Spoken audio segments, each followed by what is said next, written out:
नमस्कार, मेरा नाम है पुष्पेंद्र चड़ार और आप देख रहे हैं हमारा चैनल स्टडी 16 में आज हम बात करेंगे भारतीय दंड संहिता आईपीसी के अध्याय 8 की, जो कि लोक प्रशांति के विरुद्ध अपराधों के विषय में से संबंधित है। Offences against the public tranquillity. तो देखते हैं हम आज का पहला प्रश्न कि which ingredient is not essential for rioting. बलवा के अपराध में कौन सा तथ्य आवश्यक नहीं है? 5 या अधिक व्यक्तियों का अवैध समुदाय, धारा 141 में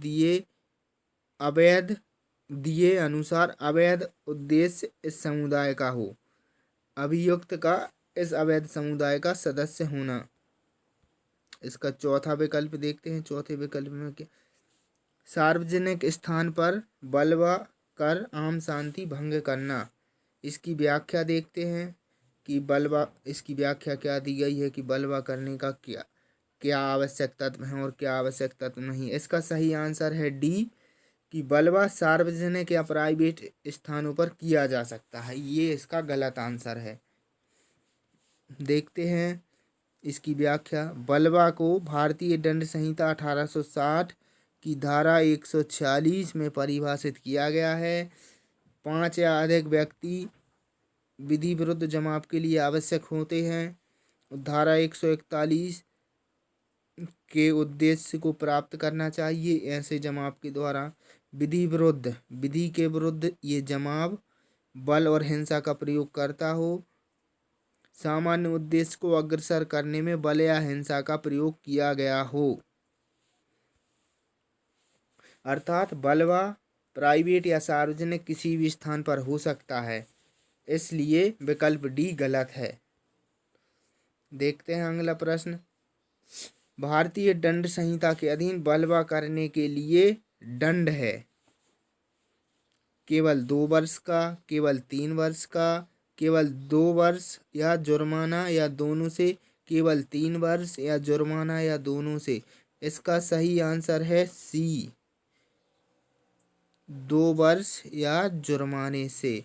भारतीय दंड संहिता के अधीन बलवा करने के लिए 2 वर्ष या जुर्माना दोनों से दंडनीय हो सकता है। इसकी व्याख्या देखते हैं।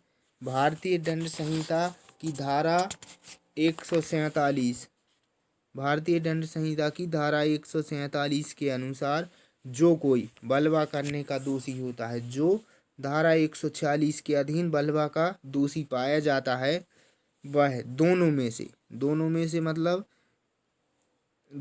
भांति के कारावास से, मतलब कि 2 वर्ष का कारावास भी दे सकता है कोर्ट और जुर्माने से भी दंडनीय कर सकता है। देखते हैं अगला प्रश्न। अगले प्रश्न में क्या दिया गया है कि सूची 1 को सूची 2 के साथ सुमेलित कीजिए तथा सूचियों के नीचे दिए गए कूट का प्रयोग कर सही उत्तर चुनिए। सूची 1 में दिया हुआ है सामान्य आशय और सूची 2 में दिया हुआ है चोरी। फिर बी सामान्य उद्देश्य, दुष्प्रेरण, उत्प्रेरण, संयुक्त दायित्व, बेईमानी का आशय, अन्वयक दायित्व। देखते हैं क्या है। जो सामान्य आशय है उसके साथ मैच होगा संयुक्त दायित्व, और सामान्य उद्देश्य यानी अन्वयक दायित्व, और उत्प्रेरण मीन्स होता है दुष्प्रेरण। बेईमानी का आशय होता है चोरी करना। देखते हैं अगला प्रश्न। निम्नलिखित में से किस प्रकरण में, किस वाद में प्रिवी काउंसिल ने सामान्य आशय और समान आशय के मध्य अंतर को स्थापित किया? Virendra Kumar Ghosh versus emperor, Mehboob Shah versus emperor, Shri Nivasamal Barolia versus emperor, Mantramool versus emperor. इसका सही आंसर है बी, महबूब शाह वर्सेस एम्परर के मामले में सामान्य आशय और समान आशय के मध्य प्रिवी काउंसिल ने अंतर स्पष्ट किया है। इसकी व्याख्या देखते हैं। व्याख्या में क्या दिया गया है। महबूब शाह वर्सेस एम्परर, जो महबूब शाह वर्सेस एम्परर का वाद है, इसके लिए सिंधु प्रकरण के नाम से भी जाना जाता है। यह वाद सिंधु प्रकरण के नाम से प्रसिद्ध है। के प्रकरण में प्रिवी काउंसिल ने सामान्य आशय तथा समान आशय के मध्य अंतर को स्पष्ट किया। वहीं बारेंद्र कुमार घोष वर्सेस एम्परर, ये पोस्ट मास्टर हत्या मामले के नाम से प्रसिद्ध है। के मामले में प्रिवी काउंसिल ने कहा कि अपराध में वे भी कार्य करते हैं जो मात्र खड़े रहते हैं तथा प्रतीक्षा करते हैं। अपराध में अगर वे व्यक्ति भी कार्य करते हैं जो मात्र वेट करते हैं, खड़े रहते हैं। देखते हैं अगला प्रश्न।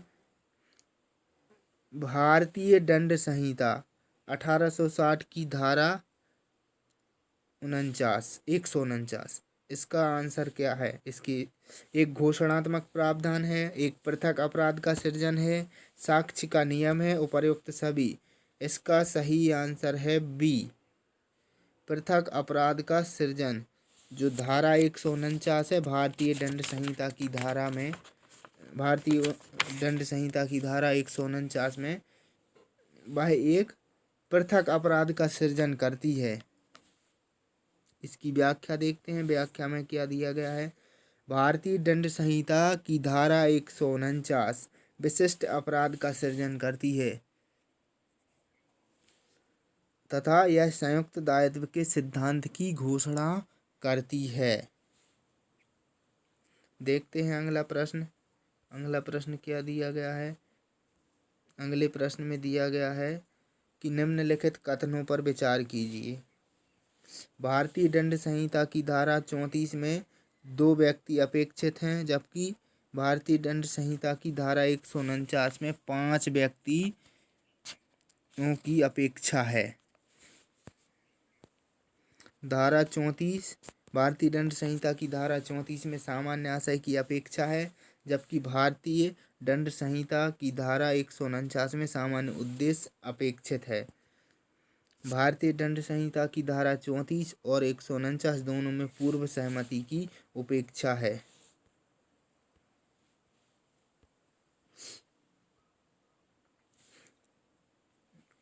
भारतीय दंड संहिता की धारा 34 तथा भारतीय दंड संहिता की धारा 149 दोनों विनिर्दिष्ट अपराध का सृजन करती हैं। इसका सही आंसर है सी। सी में क्या दिया गया है कि 1 एवं 2 उपरोक्त दोनों कथन सही हैं। Which of the above statement are correct. देखते हैं कि दोनों स्टेटमेंट में क्या कहा गया था कि भारतीय दंड संहिता की धारा 34 में 2 व्यक्तियों की अपेक्षा की गई है, अपेक्षित हैं, जबकि भारतीय दंड संहिता की धारा 149 5 व्यक्तियों की अपेक्षा करती है। देखते हैं विकल्प 2 में क्या कहा गया था। विकल्प 2 में कहा गया था कि भारतीय दंड संहिता की धारा 34 में सामान्य आशय की अपेक्षा है। भारतीय दंड संहिता की धारा 34 में सामान्य आशय की अपेक्षा है, जबकि धारा 149 में सामान्य उद्देश्य अपेक्षित है। इसकी व्याख्या देखते हैं कि व्याख्या में क्या कहा गया था। धारा 149 पूर्व सहमति या मस्तिष्कों का पूर्व मिलन आवश्यक नहीं है। धारा 149 में पूर्व में सहमति आवश्यक नहीं है या मस्तिष्कों का पूर्व मिलन आवश्यक नहीं है, और ना ही धारा 34 विनिर्दिष्ट अपराध का सृजन करती है। विनिर्दिष्ट अपराध का सृजन केवल धारा 149 द्वारा किया जाता है। देखते हैं नेक्स्ट क्वेश्चन। नेक्स्ट क्वेश्चन में क्या दिया गया है। उच्चतम न्यायालय द्वारा भारतीय दंड संहिता की धारा 34 और 149 के बीच अंतर की प्रमाणिक व्याख्या निम्न में की गई है। धारा 34 और 149 के बाद में जो अंतर है व्याख्या का, वो किस वाद में किया गया है?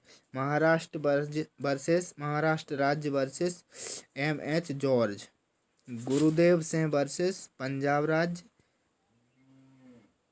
राम कुमार वर्सेस हरियाणा राज्य, नानक चंद वर्सेस पंजाब राज्य। इसका सही आंसर है डी, नानक चंद वर्सेस पंजाब राज्य। देखते हैं कि नानक चंद वर्सेस पंजाब राज्य के मामले में उच्चतम न्यायालय ने क्या कहा था कि धारा 34 और धारा 149 की प्रमाणिक व्याख्या में अंतर स्पष्ट किया था। में अभी कथित किया गया कि धारा 34 में आशय की सहभागिता और धारा 149 में उद्देश्य की सहभागिता दोनों पूर्णतः एक दूसरे से भिन्न है। जो धारा 34 में आशय की सहभागिता और धारा 149 में उद्देश्य की सहभागिता दोनों एक दूसरे से भिन्न है। जहाँ सामान्य आशय में मस्तिष्क का पूर्व मिलन आवश्यक है, सामान्य आशय में मस्तिष्क का पूर्व मिलन आवश्यक है, वहीं सामान्य उद्देश्य बिना पूर्व योजना के भी हो सकता है। देखते हैं अगला प्रश्न में क्या दिया गया है। भारतीय दंड संहिता की धारा 149 के आवश्यक तत्व। अपराध करने का संभाव्य ज्ञान, सामान्य आशय, धारा 141 में वर्णित अवैध उद्देश्य, अपराध करने में सक्रिय भागीदारी। नीचे दिए गए कूट की सहायता से उत्तर चुनिए। Select the correct answer using the code given below.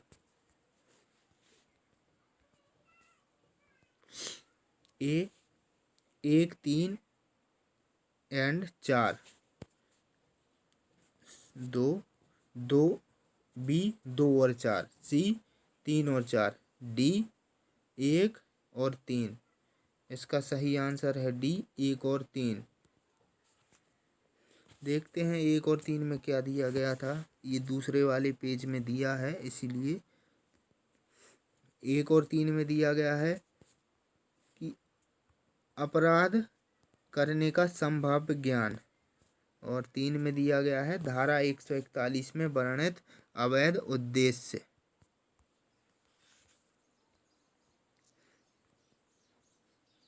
इसकी व्याख्या देखते हैं।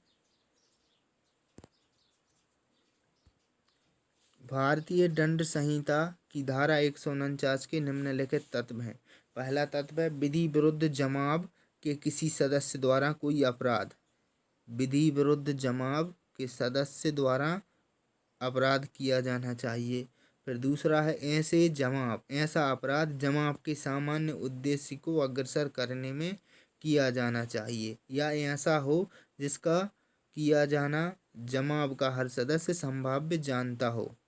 मतलब कि ऐसा हो सकता है यह जो जमाव किया जाता है विधि विरुद्ध, उसके जितने भी सदस्य हैं वे सब जानते हों कि ऐसा हो सकता है। अतः कथन 1 और कथन 3 सही हैं।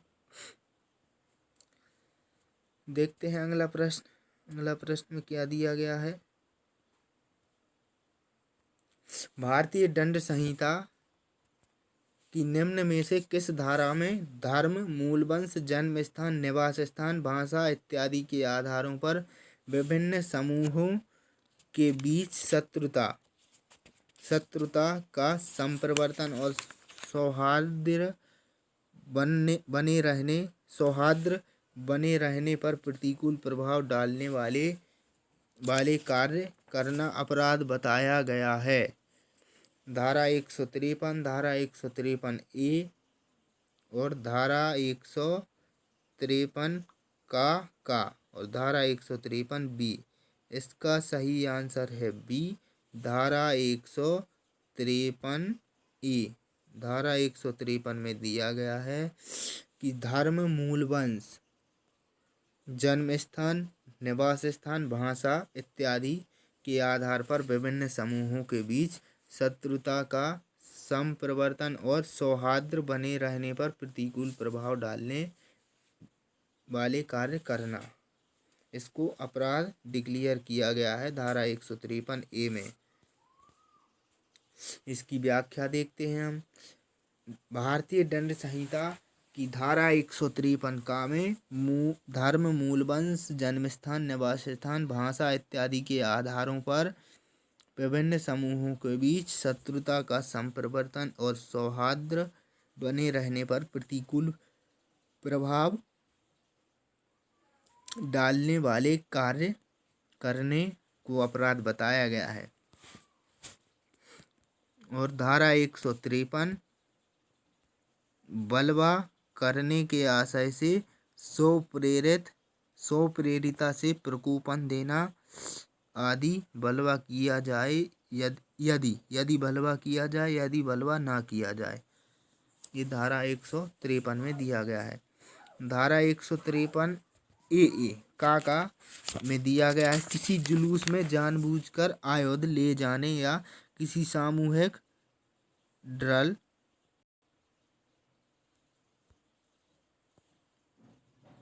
किसी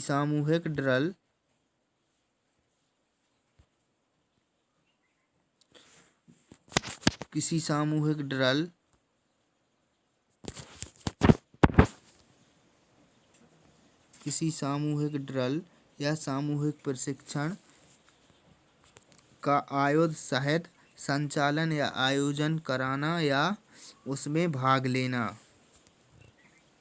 और धारा 153B में दिया गया है कि राष्ट्रीय अखंडता पर प्रतिकूल प्रभाव डालने पर लांछन प्राख्यान।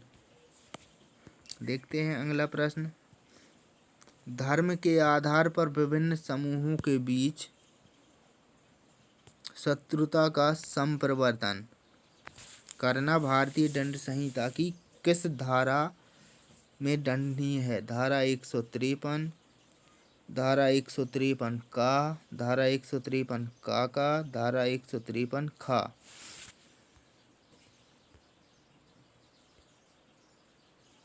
इसका सही आंसर है बी, धारा 153A। धारा 153A में दिया गया है कि भारतीय दंड संहिता में धर्म, मूल वंश, जन्म स्थान,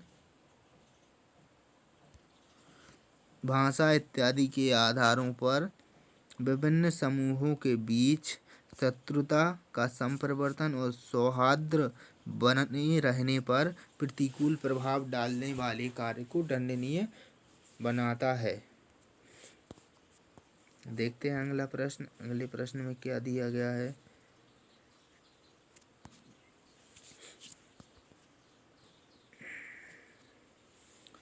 धारा 153 का ए को निम्नलिखित में से किस आपराधिक विधि संशोधन अधिनियम द्वारा भारतीय दंड संहिता 1860 में अंतः स्थापित किया?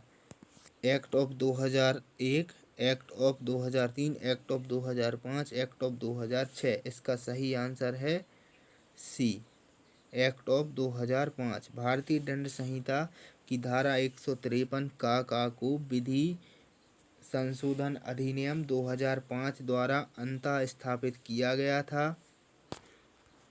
देखते हैं अगला प्रश्न। प्रतिनिधिक दायित्व का सिद्धांत प्रथम बार निर्णय किया गया था? आर वर्सेस हॉगिन्स के बाद में, आर वर्सेस स्टीफेंसन के बाद में, आर वर्सेस टॉलमन के बाद में, आर वर्सेस प्रिंस के बाद में। इसका सही आंसर है ए, आर वर्सेस हॉगिन्स के बाद में। आर वर्सेस हॉगिन्स के बाद में प्रतिनिधिक दायित्व का सिद्धांत प्रथम बार निर्णय किया गया। इसकी व्याख्या देखते हैं। प्रतिनिधिक दायित्व का सिद्धांत सर्वप्रथम आर वर्सेस हॉगिन्स के बाद में प्रतिपादित किया गया था।